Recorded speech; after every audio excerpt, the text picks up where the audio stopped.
to another episode of Bad Decision Works. It's finally time. The project Choven has started. Doesn't look like much right now because, well, I almost got away most of it. But I started. It's now 3.5 weeks ago that I decided, let's just go for it. Start building, go full swing, just do it and get it finished before next year. Before next year, as in not before 1st of January, but before next season in spring 2025 should that be. This comes with a little bit of a sad thing. I found out the hard way that I'm human and I can't do all the things. It looks sometimes for people following me on Instagram, it looks like I don't have a job and I'm always here in this workshop. Sometimes it does feel like that, but I do have a full-time job. Yeah, I have to work, and doing a D6 swap and building this thing is a little bit too much. So I decided to choose one of either. This is the cheapest option. I had a little bit of a setback with my house. I had to replace the roof, or renovate the roof, I should say, and that's not cheap. And so the T6 has to wait. I'm still gathering parts for it. I have most of it, but it's still, I need like $4,000 or $5,000 euros to get that finished. I can't just afford that and to build the Choven, which also needs parts. It's a lot cheaper, at least the way I'm going at it. It's a lot cheaper, but still there is a lot of money going in. And as you can see, I already started, did a lot, and today I just want to walk you guys through it, what I've done, the choices I've already made, in a way like what suspension am I using, how I'm going to solve steering, what will be seating position be, because I already bought a seat and did things with it. So yeah, let's just do a quick walk around the car, and also a little bit of news. I've got a new workshop. It's still the same workshop, but I got a new extra workshop. I'll explain later, but first let's dive into the Choven. Let's start here with the business end of the car. In previous shots, this still had a lot of Volvo S60 attached to it. I removed everything. At first I was kind of like, oh, I'm gonna keep it for suspension geometry and blah blah blah. And then I find at one point I was like, I just need the subframe, the engine, and it's a hell of a lot easier to work on if all the steel around it is gone. So I removed it fully. I cut away parts. For example, the part of the firewall around the pedals I cut away, and I made a pedal box of that. I'll show you later when we get to the cabin / interior / steering part. Engine is torn down. I mounted all the arms, the front and the rear arms, support arms. I mounted them in the position I think will be level. There is no, since everything is new and I decide what the suspension height, ride height and everything will be, I can decide. So I decided that this will be my 0 point, so to say. So it can only go up and down, but this is like 0, and I'll work with that. So like the body height and everything will be aligned to that. This side of the car, you can see I removed the air conditioning pump that normally lives here, and the steering pump, since I'm going standalone steering. I don't need that, so I just need only the alternator. And I already bought a belt, a 6PK 890. I figured out there was apparently a system in these codes. 6PK, PK is just the shape, so it's ribbed on the inside and not on the outside. 6 stands for the number of ribs on the inside, and 890 stands for the length. And I measured with a string inside, and 890 should work, but it doesn't. I think when measuring you should use the outside and not the inside, and that makes quite a big difference on these lengths. So I'm going to go back to Biltema next Thursday to get a new belt. This is 890, which is way too short, doesn't fit. I'm going 925, which should work, I think. But maybe I should measure Yeah, let's measure for before I do drive around again for nothing. One step I already took is figuring out how the shifter mechanism will work. I made a bracket temporarily because I have to change it. It's not, the angle's on all right, but the idea is here. So instead of, normally it just goes here and then goes like inside the car. But inside the car is now on that side and not on that side anymore. So what I did is flip everything around. The issue then is that like if you pull the wire, it doesn't shift that way, but it shifts that way and everything gets reversed actually. But I thought is if I also turn around the shifter linkage inside, and this cancels out the inversement of the linkage on the gearbox. So then the only thing I have to do is swap the gear knob around and to make it work again. So this is already well, partially done. I have to fine tune it, but for now, for this the step in the process I am now, this will do. Yeah, let's move on to the other side. So this is where the shifter cables, not cables luckily, where the shifter cables come into the car, and it will be moved up a little bit. This shifter unit will live around here. I have to make a bracket that goes here. That will be something for probably next episode, maybe the episode after that. But the shifter knob will live here. And yeah, the cables attached, they are just shy, just too short. But if I extend these parts, you should be able to get it working. And that means that I used, apart from some brackets and everything, and flipping the knob around, means that I used everything from the S60. And that's kind of like the goal with this build. It's like reusing as much parts as possible. Not to be cheap, but just to get to a working prototype or working version, running and driving car as soon as possible. And then in the future I can start upgrading parts, but then at least the base, like everything has proven itself, and I just have to like make them pretty or make them better or improve them in whatever way I found out is best. Maybe things that I now think will need improvement don't need improvement at all because they just work, and if it works it's fine. So yeah, keeping it simple, that's the main goal in this build. Just keeping everything simple, just make it work before next spring, that's it. And yeah, you don't do that by making things overcomplicated and just using things that they just work. This has been in a car since 2001 and has always worked, so yeah, it should work now in my case too, with some adjustments, minor adjustments. You probably noticed in the previous shot there was quite a big gaping hole where the firewall of the Jordan used to be. Yeah, this is because my feet don't fit. Let me show you when I sit in the car. So this is roughly what the seating position will be in the Jordan. And well, normally the firewall runs here and the pedals are here. But that would be a really awkward way to drive this car. So I decided to go for a little bit more room, stretch legs. I have to tilt the seat backwards a little bit more because this like straight up seating position, that's not nice. So we'll be laying backwards a little bit more, and yeah, my feet will stick through the firewall, but then rest assured I'll be building a new firewall that goes around my feet.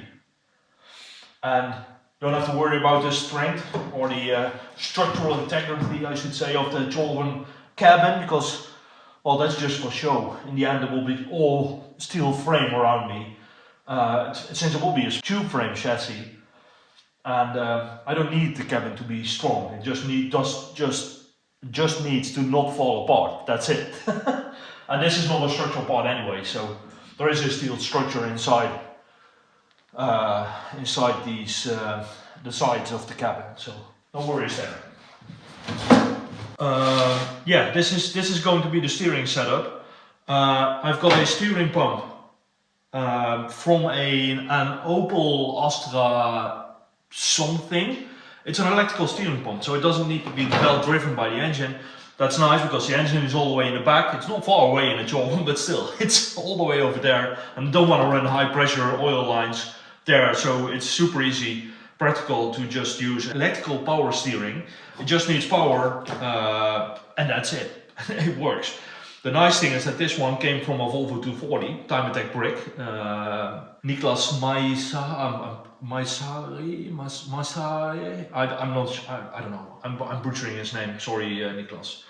But yeah, this has been on a 240, so this already works. And the thing is, I am using a Volvo 240 steering rack. This is a Volvo 240 steering rack. It's all taken down to the bare minimum. This is the tie rods. I already started working on a bracket to mount everything, but I'm still very much in the figuring out phase, so I can't do much with this yet. But it's going to lift in front of the axle instead of behind the axle, because the original S60 steering rack lives somewhere roughly here, and you can already see with the linkage and everything that's not going to work. Then I would have to go like backwards and then like reverse with some chains and belts or whatever, and then so I'm going to flip the steering rack to the front of the axle. I also flipped the uprights from the S60. Normally they are, so this is the right hand side, it's now the left hand side, so they are flipped around, they are symmetrically. So the only thing that changes, nothing in the geometry changes, the only thing that changes is the mounting points for the tie rods. They flip from back to front, and the calipers flip from front to back. That's it. Should work right out of the box, and if it doesn't work, we'll fix it in the future, but let's just find out. And here we see the pedal box I made. So this is part of the firewall of an S60, which I cut out. I made a nice rectangle shape from it, and then attached some 50 by 2 steel tube, square tube. Yeah, square tube is what you call it in English, I think. So I attached that, and now I have all the original mounting points. And I can just use the original clutch pedal, the original brake pedal, and the original throttle. Throttle is electronic, so drive by wire, which is awesome. And the simple thing I'm going to do is that this thing is going to live somewhere around here. But since the seating position will be hard to change, I'm going to make the pedals to change position.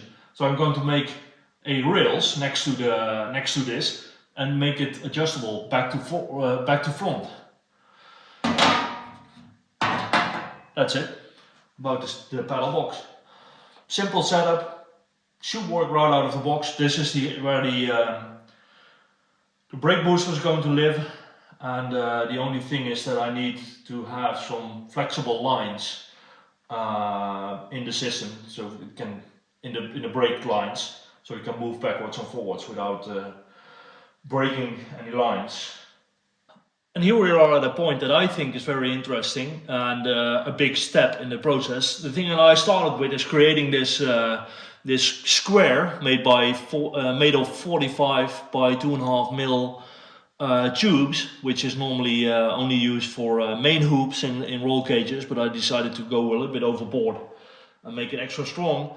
So I made a square, aligned the front subframe with it, and created some kind of like adapter plates here where the original front subframe joins the frame of the car.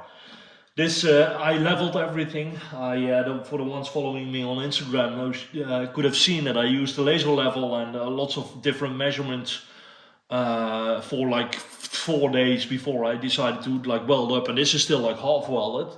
Most of the things are just tack welded in place. And yeah, so this is the base, and this is from the base. Well, yeah, literally the base, the start from where I build everything up. I made a drawing in Onshape of the main hoop and also the rest of the frame of the car. But the main hoop I sent in as a DXF file to Matthias Ledin Motorsport. He built roll cages and all the tube frame related stuff for a living. This is his company, and he knows a lot about this stuff. And I trust him, and we made a little bit of a deal. He's going to do all the the tube work in my car. I'm going to do all the notching and cutting and everything, but he's going to do all the bending, and he supplies all the materials. So this is all DOM, drone over manual roll cage grade material. So this is the proper stuff. So here you can see what's left of the S60 subframe. It's only these runners. I had more of it in place before, but welded some tubes in to keep everything aligned and straight and everything. But now, since it's attached to the mainframe, it doesn't need any more strength there. And now the only temporary bar left is this one. But on this side I already extended the frame. This will be the front of the Joven, and there will be a tube running up like this, going through the suspension and back to the main roll cage part. So this is going to be like the front main part of the frame. I'm also already designing. I'm working on top mount for the suspension. It's now just mocked up, so I can just see how everything aligns and what needs to be done. But as you can see here, this is S60 coilovers I bought, and there are the very nice blue purple stuff on top is a top mount from an E36 M3, which I chose because it's very readily available from cheap China bullshit. And the nice thing is that it has a symmetrical bolt pattern. So I designed plates where this will mount to that have a round circle pattern of holes, and this means that I can change Castor also, not only Camber, which is inherent to these plates. So this is the suspension setup I will be using. Goes here, and yeah. Building frame, connecting the dots. It's that simple. It's just a matter of like I have a dot here, top of suspension. I have a dot here, and I just need to connect everything. Yeah, it sounds simple. It is simple. It's just a lot of work. But luckily I have a 3D scanner now, and that helps me a lot with designing these tubes. I just send in the XF files to Matthias Lidin, and he bends the stuff for me, and then I just weld it to each other. Just cut and weld. That's it. Verdomme, het is 9 graden hier, het is wat koud. Welcome in the secondary workshop. I said before I have a new workshop. I still have the old one obviously, but this is also new. I had this room obviously when I got the house, but this was just storage, and there was not even proper lighting here. So the first thing I did was put up some proper lights. Same supplier as where I got the hexagon lights in the workshop from, Yvonne Lights. No, Yvonne Premium Garage, I should say these days. But also I had an electrician install 3-phase power, so I have some machines now here. For example, this the chop saw, and this is now my dirty room. Sounds dirty, but it's just where I do all the grinding and cutting and everything. Well, not all of it, obviously, because I have to do things on the car also, but most of it I try to do here to keep the other room a little bit more clear. Also, I built a rack for all the steel stock, and this is super nice to have. A while ago I also ordered a lot of steel, so now I could properly store it and use it and find something I need very quickly and easily. Also, I bought this nice bench, this workbench, in an auction. As you guys know, probably, maybe, I do like auctions, and I bought it actually at Volvo, not Volvo Cars, but Volvo, what's it called, Volvo Penta, I think, well, the gearbox factory in Shopping, which is fairly close by, and it has six nice drawers, which are very, very heavy duty. I think there's like maybe 70 kilos of material in these boxes. And yeah, it rolls really nice. So this is very heavy duty. I had to like shorten it and make special feet for it and everything to make it work here in this workshop. But it is now a very nice secondary workbench. Yeah, and as you can see, I'm already working here making the top mounts, for example. I have my scissors here and the big bench grinder. No, the big grinding wheel. that took my thumb a few years ago, and the belt grinder over there, the brake press over there, the normal hydraulic press over there, more storage I bought on in the auction, and yeah, this is a super nice room to have, and I'm super happy. And I have a neon banana. What do you want more? So obviously I forgot to record an outro, a farewell message for this episode yesterday. So here I am, different clothes, but it's just a day later. Yeah, so next video will be hopefully a little bit more on the Jorvan, a little bit more detailed stuff. But I have to work on the XC70. The winter tires it has now are worn, but as you can see here, there is new Cooper Discovery 83 Sport 2s in 225 70 R16. They will go on different wheels. I painted them black yesterday or last weekend, but that's for next episode. Oh, and also I got a involuntarily straight piped mod on the XC70. I'll start it up soon so you can hear it. It's bad. So I'm clearing out the workshop now. So it means moving the Jorvan, which is kind of a hell of a job, but it's good to clean some time. Then I'll move the XC70 inside and mount the wheels and fix the exhaust leak. Hopefully it's just a small hole or whatever, but it sounds quite bad. So let's see what happens. But this is it. I'll end the video with the straight pipe X670.